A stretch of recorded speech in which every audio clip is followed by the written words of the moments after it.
কিন্তু সবাই যখন দরজা খুলে ভিতরে গেল তখন সকলে নির্বাক হয়ে গেল। চৌদাল ফাঁকা, ঘরের দরজাটা এখনো বাইরে থেকে বন্ধ, কিন্তু ডোমের দেহ নেই। কি, চৌদাল তো ফাঁকা, মরাটা তো কাল এখানেই ছিল। এই হ্যাঁ তো, এই দরজাটা তো বন্ধ ছিল, তাহলে মরাটা গেল কোথায় বলতো? রাহুল জোরে হাঁক দিয়ে বলল, বলছিলাম, কেউ কি দেখেছ? রাতে কি এখানে কেউ এসেছিল? কেউ কোনো উত্তর দেয় না।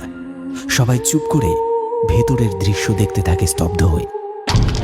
ঘরের ছাদ ফাটা, সেই ফাটল থেকে সূর্যের আলো এসে পড়েছে ঘরে, আর নিচে মেঝেতে পচা রক্তের দাগ, শুকিয়ে গাঢ় লাল হয়ে গেছে।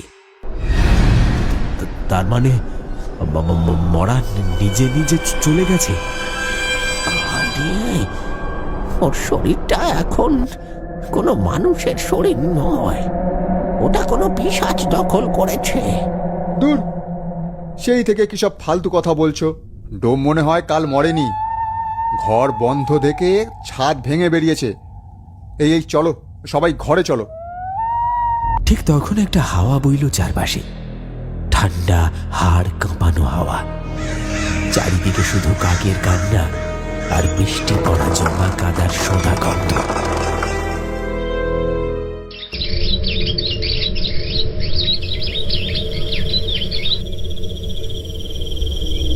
সুমন, রাহুল, বিজন আর তপু বসে আছে চুপচাপ। চা এসে গেছে, কিন্তু কেউ খায় না। কারোর চোখে ঘুম নেই, কথা নেই, শুধু একটা চাপা দুঃস্বপ্ন যেন ঘিরে রেখেছে সবাইকে। হ্যাঁ, আজ সারাদিন গায়ে কাঁটা দিচ্ছে রে ভাই। ওই ঘরটায় যা দেখলাম ভুলতে পারছি না। ঘরের ছাদে রক্ত, জানি না ওটা কি, কিন্তু কেউ মানুষ হলে ছাদ ফাটিয়ে বেরোয় না ভাই। আর ঠিক তখনই দোকানের এক কোণে বসেছিলেন নেপাল কাকা।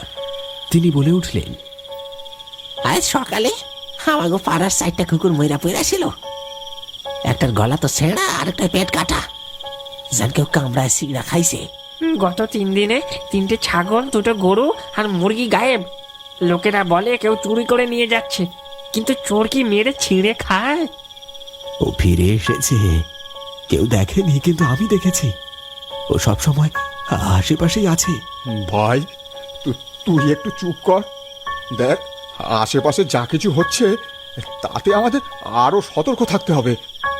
সবাই শোনো, আজ রাতের মধ্যে ব্যবস্থা নিতে হবে, কাল সকাল হতে দিলে চলবে না। ওটা এখনো এখানেই আছে, কিন্তু কাল পর্যন্ত অপেক্ষা করতে গেলে অনেক দেরি হয়ে যাবে। ওটা ভূত হোক কিংবা চোর হোক, আজ নজর রাখতে হবে। কথা শেষ হতেই দোকানের আলোটা আবার কেঁপে বন্ধ হয়ে গেল। চারপাশটা ঘুটঘুটে অন্ধকারে ভরে উঠল। কেউ খেয়াল করল না, তাদের অলক্ষ্যে কেউ একজন গাছের তলা থেকে দোকানের পেছনে চলে গেল। রাত তখন 10টা। 4 বন্ধু সুমন, রাহুল, তপু আর বিজন, আর তাদের সঙ্গে বৃদ্ধ খুড়ো। সবার হাতে টর্চ, কিন্তু আলো যেন কিছুতেই দূরে পৌঁছচ্ছে না। বাতাসে আবার সেই পচা গন্ধ, আগের থেকে অনেক বেশি, আর গা গুলিয়ে উঠছে সবার। খুড়ো নিচু আর কাঁপা গলায় বলল, শুনে রাখ, ও এখন মানুষ নয়, ডোম ছিল, এখন শরীরটা দখল করেছে কোনো পিশাচ।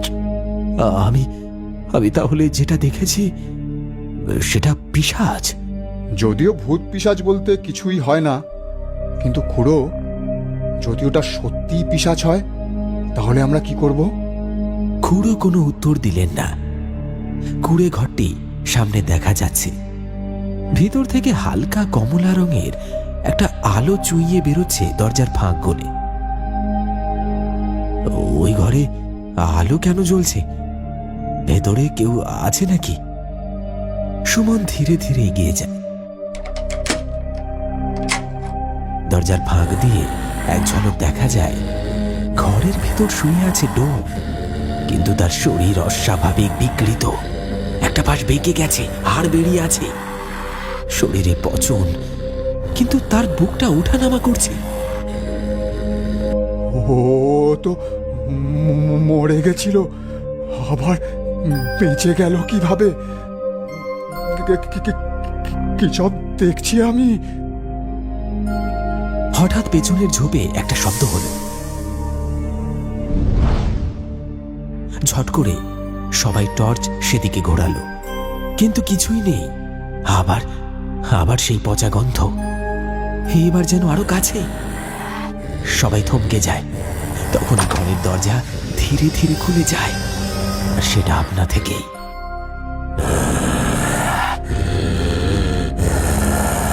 ভেতর থেকে বেরিয়ে এলো ডোম। তার মুখ বিকৃত, দাঁতের শাড়ি বেরিয়ে ঠোঁট ছিঁড়ে ফেলেছে, চোখ দুটো লাল আগুনের মতো জ্বলছে। চারপাশের বাতাস হঠাৎ ভারী হয়ে ওঠে। পাশে একটা শেয়াল যেন ক্যাঁ ক্যাঁ করে ডেকে ছুটে পালায়। চারদিকে কুয়াশা, আর তার মাঝখান দিয়ে ডোম পিশাচ ধীরে ধীরে সামনে এগিয়ে আসছে।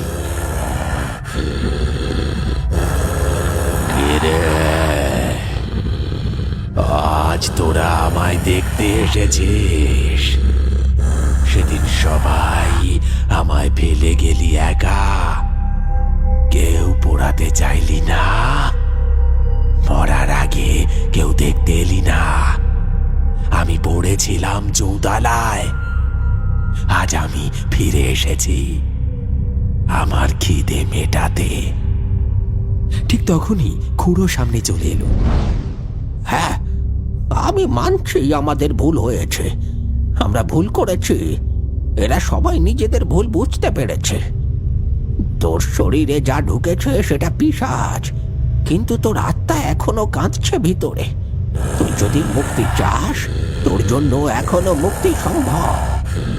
ডোম থেমে যায়, তার চোখ জল জল করে ওঠে, মুখে পচা রক্তের ফেনা, কিন্তু গলা থেকে একটা শান্ত কণ্ঠ শোনা যায়, সেই ডোমের আসল কণ্ঠ। আমাকে পোড়াও, আমাকে পোড়াও আজই। আমি আমি মুক্তি চাই, আমি শান্তি চাই। সুমন ধীরে ধীরে সামনে এগিয়ে আসে। বাকিরা অবশ হয়ে তাকিয়ে থাকে।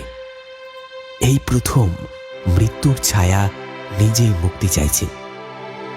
গভীর রাত, চাঁদ দেখা যায়, নিজেই দেখছে এক শেষ যাত্রা। আকাশের গর্জন থেমে গেছে, বাতাস স্তব্ধ, কেবল শ্মশানের মাটিতে যেন কিছু অপেক্ষা করছে। খুড়োর নির্দেশে সবাই মিলে দ্রুত কাঠ, কেরোসিন আর আগুন সব জোগাড় করছে। আজ তার আত্মা মুক্তি চাইল, আমরা তাকে দিচ্ছি আগুন, যা সে নিজের জীবদ্দশায় এতজনকে দিয়েছে। আজ সেই আগুনই তার মুক্তির পথ হবে। ডোম, আজ তুমি একা থাকবে না, আজ আমরা তোমাকে ফেলে যাচ্ছি না। ও ছিল একা, তাই হয়তো ওর ক্রোধ এমন ছিল। আজ আগুনে সব ধুয়ে যাক। এতদিন ভাবতাম মানুষ মরলেই বোধহয় সব শেষ, কিন্তু আজ দেখলাম মরার পর তার আর একটা জীবন শুরু হয়। তাই আজ থেকে আর কোনো মানুষকে অবহেলা করব না। আগুন ধীরে ধীরে আকাশ ছুঁয়ে যায়। পাশে থাকা বটগাছের পাতাগুলো দুলে ওঠে। হাওয়া বইছে, কিন্তু এক নতুন হাওয়া। আর ঠিক তখনই দূরের জঙ্গল থেকে ডাক দেয় একটা পাখি। আর অন্যদিকে গ্রামের রাত জেগে থাকা কিছু পাখি ডাকে। যে যত বড়ই হোক কিংবা ছোট, এই মাটি আর আগুনে তার দেহ তো শেষ হবেই। কিসের এত অহংকার?